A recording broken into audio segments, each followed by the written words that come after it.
নিয়তই ঘন্টা আমরা যে মোবাইল ফোনে স্ক্রল করছি, বিনা কারণে স্ক্রল করছি। এই যে বিনা কারণে স্ক্রল করাটা আমাদের একটা অভ্যাসে পরিণত হয়ে গেছে।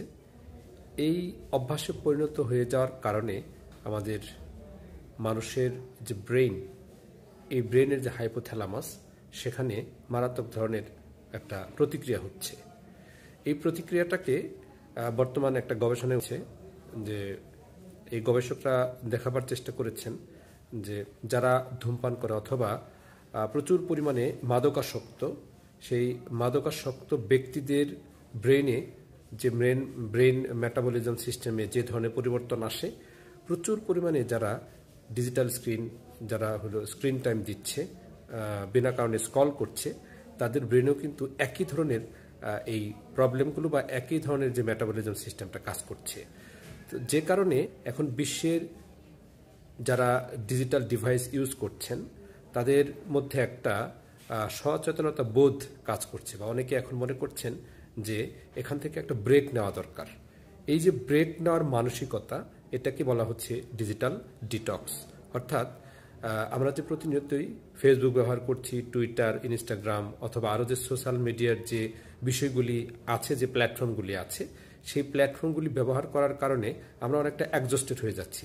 অনেক সময় দেখা যায় যে আমাদের মনে হয় যে আমি আসলে এই সময়টাতে ফেসবুকটা ব্যবহার না করলেই পারতাম, বা আমি এই কাজটা এই সময়ে অনলাইনে না করলেই পারতাম।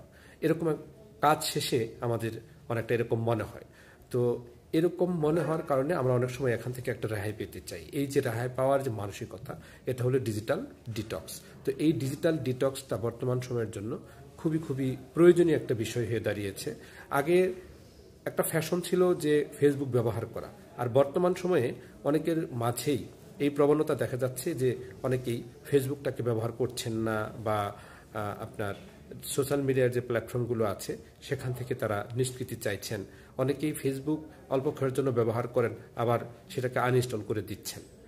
মোট কথা হচ্ছে যে এই যে ডিজিটাল প্ল্যাটফর্ম, সেখান থেকে মানুষ যেরকম করে স্কিল শিখছে, তার পাশাপাশি তার চেয়ে বেশি পরিমাণে এখান থেকে মানুষ বেশি পরিমাণে অ্যাডজাস্টেড হয়ে যাচ্ছে। তারা অনেক ক্ষেত্রে বলা যায় যে তাদের মূল্যবান সময়গুলিকে নষ্ট করছে। এই যে মূল্যবান সময়গুলি নষ্ট করছে, পরে তার জন্য আবার আফসোসও করছে।